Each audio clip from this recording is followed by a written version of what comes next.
David, the news broke last night that Michael Beale has been sacked as Rangers manager. Can I just get your initial thoughts to that news?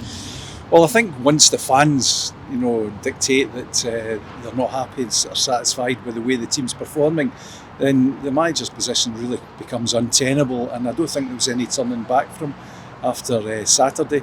And indeed, I think that it made the board's decision very, very easy, because you certainly, if you get criticism from the fans, you have to take that on board. In the interim periods, it'll be Stephen Davis leading the team, assisted by a man you know very well, Alec Ray. What do you make of that interim appointment at Rangers? Well, I think it's a good one, because I think all the people involved in that team are ex-players. They know what it's like to pull on the jersey. They know the expectations that come with being a Rangers player, and they know what the fans demand. So I think it would be a good thing. Alec Ray's a man I know very well. I gave him his first start in football management at Dundee. He's subsequently gone on to manage in Scotland and England, and he'll certainly be instructing to the players exactly what it means to be a Rangers player. He's very passionate about things, and he'll get his answers across to the players very, very quickly. We understand that Rangers have already begun the process of searching for their next permanent manager. Who would you like to see take the hot seat permanently here at Ibrox? Well, I think it's all about process for me, because I think that I heard Frank Lampard's name being bandied about yesterday, and I think that that's maybe a wee bit of a commercial decision, where they would bring in somebody like Frank Lampard to almost replicate what they hoped he would do, that Steven Gerrard did for the club.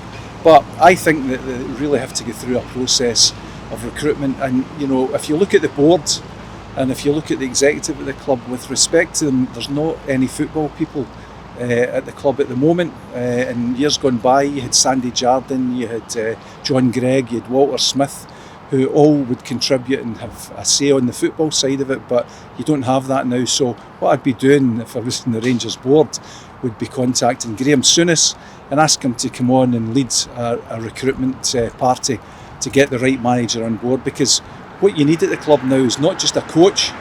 You need someone that's going to come in and restructure the whole organisation, the football organisation, because I think there's many areas that need tightened up, and a club the size of Rangers should be at the top level.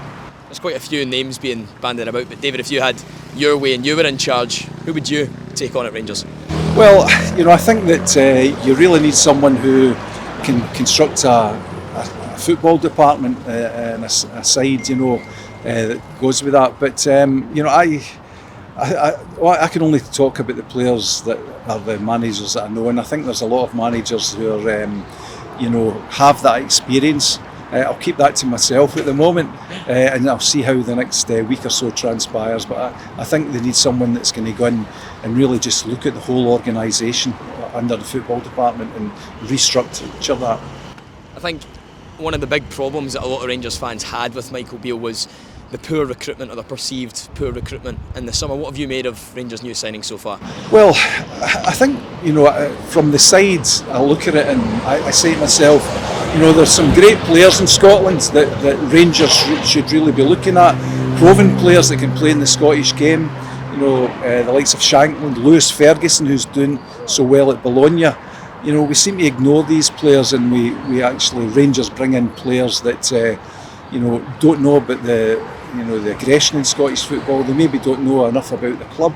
So I think that the recruitment has to be right, and as I say, I've looked from the side of it, and I think that they should really have looked at these players in the past. But you can't change the past, but I think it's just about getting the recruitment right. Certainly it looks from the outside as if the club hasn't done that. Right now, Rangers are 7 points behind their big rivals Celtic in the league. If they are to get this appointment right, is there any way back here from Rangers? Can they still turn it around and win the league this season? Well, it's all about the old firm games, and I think they've played one, lost one.